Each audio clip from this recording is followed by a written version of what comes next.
जबरदस्त जिंदाबाद। कि पैदा तो मैं भी शरीफ हुआ था पर शराफत से अपने कभी नहीं बनी। जरा हम भी तो देखें कि हमसे बड़ा शैतान कौन पैदा हो गया।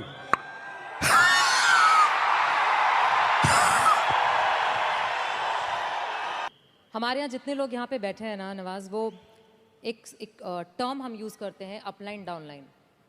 जो ऊपर वाला है वो अपलाइन है, जो नीचे वाला है वो डाउनलाइन है।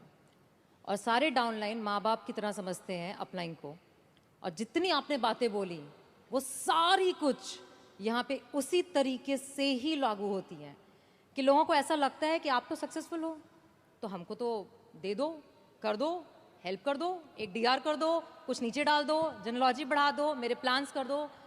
बट माँ बाप जो हम लोग हैं वो हर बार कहते हैं खुद करो, खुद सीखो, खुद समझो, खुद गिरो, खुद उठो। और जितने लोग यहाँ बैठे हैं वो बहुत बार गिर चुके हैं और हर बार उनको ये भी पता है कि गिरते हैं तो माँ बाप हमेशा होते हैं उठाने के लिए, बट गिरना ज़रूरी है। गिरना जरूर, बिल्कुल बिल्कुल गिरना ज़रूरी है। वो कहते हैं ना कि फील्ड में रहोगे तो छक्का लगता है। क्रिकेट के हिसाब से देखें, पवेलियन में बैठ के थोड़ा ना छक्का लगता है, फील्ड में रह के छक्का लगता है। लेकिन यहाँ पे कुछ और लागू होता है, जैसे उसमें है जब तक तोड़ेंगे नहीं तब तक छोड़ेंगे नहीं।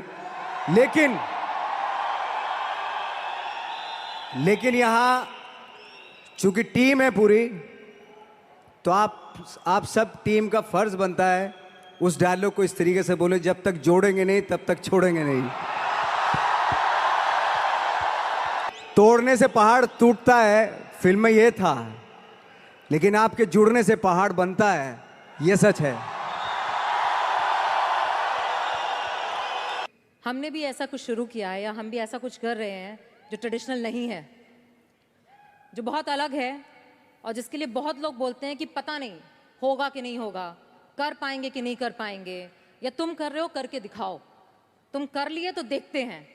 और लोग जगह जगह समय समय पर हर समय हर किसी को, यहाँ पे जितने लोग भी बैठे हैं उनको कहते हैं कि तुमसे तो हो नहीं पाएगा। जैसे आपने बोला कि ट्रेनिंग बहुत ज़रूरी है और आप काफ़ी बार इस बात को मेंशन करते हैं कि ट्रेनिंग, समझना, अपने क्राफ्टमैनशिप को समझ के करना बहुत ज़रूरी है। हमारे अंदर भी एक कल्चर है जिसमें हम कहते हैं कि साथ में बैठना, रहना, जैसे आपने बोला साथ में रहना बहुत ज़रूरी है, तो हम हमेशा कहते हैं एसोसिएशन में रहना ज़रूरी है। अच्छी तालीम पाने की तरह हम कहते हैं कि अपने बिजनेस को समझना, उसके अच्छे और उसकी बुराइयों को जानना बहुत ज़रूरी है। कि विश्वास करो अपने सपने पे, लगे रहो, दिक्कतें आएंगी, बट समझो और समझ के जब करोगे तो एंड में सक्सेस ज़रूर मिलेगी। इस पूरी जर्नी में आपके, जब आपको कभी भी ऐसा फील नहीं हुआ कि बहुत हो गया, सफलता नहीं मिल रही है, लोग आगे पीछे, शायद कोई आगे बढ़ रहा था, जैसे आपने बताया कि आप पहले ऐसे माहौल में रहते थे जहाँ पे लोगों को एक्टिंग के लिए मिल जाते थे और आपको नहीं मिल रहा था, तो कभी छोड़ने का दिल नहीं किया आपको कि छोड़ देता हूँ, कुछ और कर लेता हूँ? और लोगों ने बोला होगा ज़रूर छोड़ दो, कुछ और कर लो, क्योंकि यहाँ पे बैठे हुए बहुत सारे लोगों को ये बोला जाता है कि बहुत आसान है छोड़ना, छोड़ दो, नौकरी तो है, करते रहो, बिजनेस क्यों करना है? सबसे आसान काम है, जैसे आपने बताया नौकरी करना तो सबसे आसान काम है, लेकिन खुद से क्रिएट करना कोई चीज़, वो वाकई बहुत डिफिकल्ट है। पूरी ज़िंदगी गुजार देते हैं क्योंकि मिलता रहेगा, वो सो हटाएंगे तो नहीं, आपको मिलता रहेगा, सरकारी पैसा आता रहेगा आपके पास। लेकिन खुद से जब करते हैं ना तो उसको करते हुए बहुत दिक्कतें आए, डेफिनेटली बहुत दिक्कतें आएंगी। हमारे यहाँ भी एक कहावत है और एक आपस में कि एसोसिएशन में रहो, अपलाइन की सुनो, मतलब जो भी आपके साथ बिजनेस में काम कर रहा है, जो एक्टिव है और जो वर्किंग है, उसकी सुनते रहो, क्योंकि वो ही आपका भला चाहता है और वही आपको आगे बढ़ाना चाहता है और वो आपको हमेशा मोटिवेट करेगा।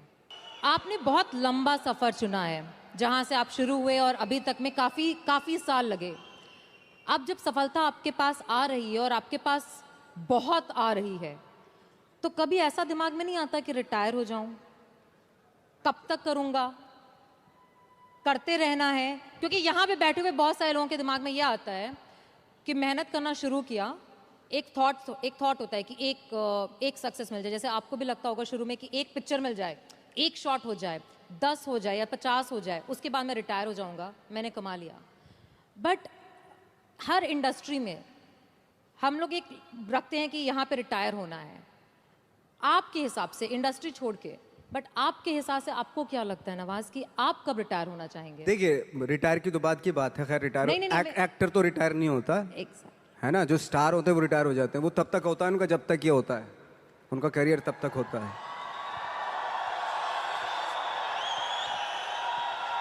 लेकिन सी, इसमें और इसमें फर्क होता है बिल्कुल ना। तो जैसे मैं एक बात कहने वाला था, एक बात कह रहा था कि सिद्धि और प्रसिद्धि में फर्क है। प्रसिद्ध तो, सक्सेसफुल तो कोई भी हो जाएगा। एक इंसान कपड़े उतार के बाजार में घूमने लगे, प्रसिद्ध हो जाएगा 1 मिनट में। ठीक है, आजकल तो इंटरनेट का जमाना है, थोड़ा मोबाइल से खींच लिया, डाल दिया, हो गया। अरे नंगा घूम रहा था बंदा बाजार में, कौन है कौन है कौन है, अच्छा ये नाम है, अच्छा अच्छा, हा हा हा हा हा, है, हो गया प्रसिद्ध। तो हमारे एक टीचर थे, वो हमेशा बताते थे प्रसिद्धि और सिद्धि में कितना फर्क है। पहले प्रसिद्धि लिखते थे और नीचे सिद्धि लिखते थे। प्रसिद्धि का प्र हटा दो, सिद्धि होता है।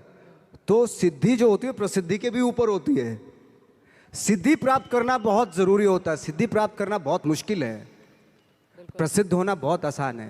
प्रसिद्धि आज आपके पास है, कल को उनके पास होगी तो इसको भूल जाएंगे, परसों उसके पास होगी, दोनों को भूल जाएंगे। लेकिन जिसके पास सिद्धि होगी ना, उसको आप कभी नहीं भूल सकते।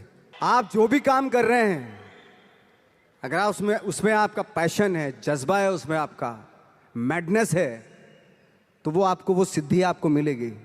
हमारे बिजनेस में भी हम हमेशा कहते हैं डुप्लीकेट करना है, डुप्लीकेट करना। और बहुत सारे लोग इस बात को सोचते हैं, डुप्लीकेट का मतलब हरकतें, आपके एक्शंस, आपकी बात करने का तरीका, वो डुप्लीकेशन होता है।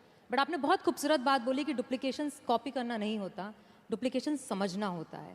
तो ऐसे बहुत सारे यहाँ पे बैठे हैं जिन्हें अपने ऊपर डाउट है, जिन्हें ऐसा लगता है कि मैं कर पाऊंगा क्या, जिन्हें ऐसा लगता है कि शायद मुझ में अब उस बात की एबिलिटी नहीं है, या मुझ में कुछ है नहीं, मैं कम हूँ। और हम जब स्टेज पे आते हैं तो हमें देख करके लोगों को ऐसा लगता है, आपको देख के आज लोगों को ऐसा लगता है कि इसने तो कर लिया, मैं नहीं कर पाऊंगा। सी, उसने वो कर लिया जो उसको करना था, है ना। आपको वो करना है जो आपको करना है। अगर आप ये सोचेंगे कि उसने जो उसको करना था उसने कर लिया, अब मैं क्या करूं, तो फिर तो आप कुछ नहीं कर पाएंगे, क्योंकि आप तो फॉलो उसी को कर रहे हो। आपको खुद की अपनी आवाज़ सुननी पड़ेगी। एक्चुअली मैं क्या करना चाहता हूँ, इस मामले में बहुत ही इंडिविजुअल होना पड़ेगा, बहुत ही प्राइवेट होना पड़ेगा आपको, कि मैं क्या करना चाहता हूँ, मेरे क्या थॉट हैं, मेरे क्या ड्रीम्स हैं। पहले तो सपने देखने पड़ेंगे आपको, और सपने में भी कंजूसी नहीं करनी चाहिए। सपने कभी कभी आप सपने देखते हैं, ऐसा लगता है कि यार ये तो पॉसिबल नहीं है, लेकिन पता है जो सपने देखते हैं वो पॉसिबल हैं, वो एग्जीक्यूट हो सकते हैं। पहले सपने तो देखना शुरू कीजिए। हमारे बिजनेस में हम कहते हैं कि बहुत कुछ ना, जब लाइफ में हमको आता है और हमें करना पड़ता है ना, तो कई बार हम बहुत कंफ्यूज हो जाते हैं। हम समझ में आता है कि इतनी सारी चीज़ें एक साथ कैसे करेंगे। जैसे हमें बिजनेस में एसोसिएशन करनी पड़ती है, प्रॉस्पेक्टिंग करनी पड़ती है, क्लोजिंग करनी पड़ती है, लाइन अप करना पड़ता है, बहुत कुछ करना पड़ता है। तो आपको कभी थकावट नहीं फील होती? आपको नहीं लगता कि यार मतलब मैं नवाज कहाँ चला गया, मैं एक्टर हो गया? थकावट उस काम से होती है जिसका शौक आपको नहीं होता। मुझे 365 दिन मैं ये एक मैडनेस है मेरे पास है, और थैंक गॉड मुझे उसमें बहुत सारे लोग बोलते हैं, मेरी प्रॉब्लम भी होती है एक्चुअली, कि यार क्या है, आप सिर्फ यही करते रहते हो, यही कुछ थोड़ा सा बाहर जाओ, घूमो फिरो, है ना, ऐसा होता है। बहुत सारे लोग बोलते हैं। मैंने तो यही चाहा था ना, यही पैशन था ना मेरा, और यही मौका मिल रहा है, मुझे करने का मौका मिल रहा है, तो इससे मैं बोर कैसे हो सकता हूँ। अगर आज मुझे फिल्मों में काम मिलना बंद हो गया तो मैं थिएटर करना शुरू कर दूंगा। वो बंद हो गया, मैं 2 लोगों को ले जाके यहाँ पे एक नाटक कर दूंगा, स्ट्रीट प्लेस करना शुरू कर दूंगा, क्योंकि वो मेरा पैशन है। मैं मोहताज नहीं हूँ कैमरे का। मैं 2 लोगों को 10 लोगों को लेके यहीं पे कुछ इम्प्रोवाइज करना शुरू कर दूंगा, यहीं कुछ एक नाटक बना लूंगा और सबको इन्वाइट कर लूंगा, आ जाओ भाई हमने एक प्ले किया, आ जाओ देखो ना कुछ पैसे तो दे के जाएंगे ना आप, भले 1-1 रुपया दे के जाएं। किसी को आप रेगिस्तान में भी छोड़ दो, वो बिजनेस, एक कौम होती है जो बिजनेस करती है, बिजनेसमैन, ओके, अगर उनको रेगिस्तान में भी छोड़ दो कि वहाँ पे भी बिजनेस कर लेंगे वो। हम लोगों का था कि इतने बेशरम हो गए थे हम लोग, जब बोलते थे ना हमसे कि यार मुश्किल है। हम तो मैंने कि बेशरम बनना पड़ता है, बहुत ज़रूरी है। कहाँ जाएगी सक्सेस? सक्सेस के लिए ना बेशरम बनना पड़ता है। ऐसा बन जाओ कि सक्सेस भी शर्मा जाए। अगर मैं दिल से बोलूं तो नवाज, यहाँ पे बैठे जितने भी लोग हैं, और जैसे मैंने आपको बताया, हर इंसान के पीछे एक कहानी है कि वो कैसे यहाँ पे आकर के बैठा है। और पैसे, परिवार, हर तरीके की, लोगों के कहने की, बोलने की, हर तरह के चैलेंज जो सोच सकते हैं, मैं गुजरी हूँ, ये गुजर रहे हैं। और यहाँ पे बैठे जितने लोग हैं ना, उस चीज़ को करने से इतना डरते हैं। जो आपने इतनी खूबसूरत बात बोली कि अगर हर चीज़ जो चाहोगे वो इसलिए दे दोगे क्योंकि तुम भागना चाहते हो। एग्जैक्टली, बिल्कुल। तुम छोड़ देना चाहते हो अपने पैशन को, बहाना है ये। एब्सोल्युटली। यही जैसे आप बता रही हैं कि मेरी एक फ्रेंड है, उनका जब बच्चा जिद करता था, मामा मुझे बैट चाहिए, क्रिकेट का बैट चाहिए, तो वो माँ पता क्या बोलती थी कि जाके पूछ क्या कितने का है। तो जाता था, बाजार जाता था, वो पूछ कर कितने का बैट है। उसने बोला 300 रुपये का बैट है। बोले, और जब माँ से बोलता था कि मामा 300 रुपये का बैट है, तो दोबारा माँ उसको क्या टास्क देती मालूम है? उसको बोलती थी जा अब पूछ क्या कि डिस्काउंट कब मिलेगा इसके ऊपर। तो दोबारा जाता था वो उसी शॉप पे, अंकल ये डिस्काउंट कब आएगा इसके ऊपर? बेटा 3 महीने के बाद आएगा इसके ऊपर डिस्काउंट। तो माँ बोलती थी अब बेटा 3 महीने डिस्काउंट आ जाएगा ना तभी लेना। तो 3 महीने तक वो बैठता था। पेशेंस ये सारी चीज़ें सिखाना, वो आप लेने को तो दिलवा सकते हैं, तभी दिलवा सकते थे, लेकिन उसके जो 3 महीने बीते उसमें पेशेंस में, वो आगे उसकी लाइफ में काम आएंगे। एक डायलॉग है, ये जो बातें मैंने जितनी भी की, मैंने शायद इसलिए की क्योंकि मेरा वो थॉट है, और उस थॉट का सार है जो माझी पिक्चर में था कि भगवान के भरोसे मत बैठिए, क्या पता भगवान हमरे भरोसे बैठा हो।